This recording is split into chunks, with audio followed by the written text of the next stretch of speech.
Ted, self-appointed CEO of Christmas Elegance, at least in his own living room, stared down at a pile of shiny ribbons more intimidating than his mortgage.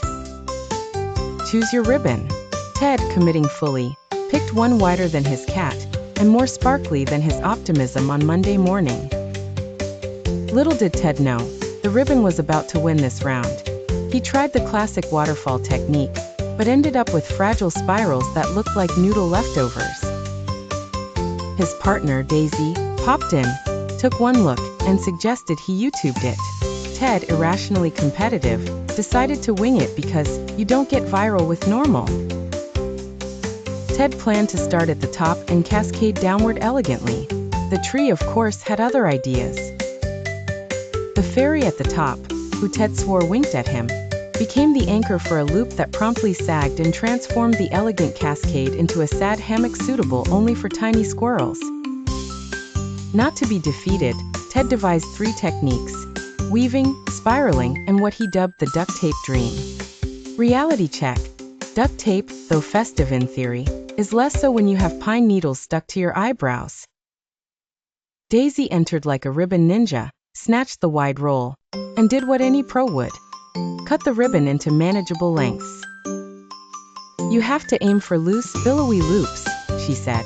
Ted, ever skeptical, watched as Daisy tucked one end into the branches and made gentle, wavy shapes that looked suspiciously professional. Daisy's second pro tip: avoid wrapping the tree like a maypole. Ted's tree had briefly looked like a festive burrito before getting a new lease on life. Then came the moment of truth. Ted stepped back, examined Daisy's masterpiece, and had a revelation. By placing the ribbon in vertical or diagonal sweeps, and occasionally tucking and twisting randomly, you get that elusive designer tree look. Add strategic bows at branch ends for flair. The only downside was his cat now believed the bows were arch enemies. The result? A Christmas tree so elegant that if it walked into a department store, it would get asked for its autograph.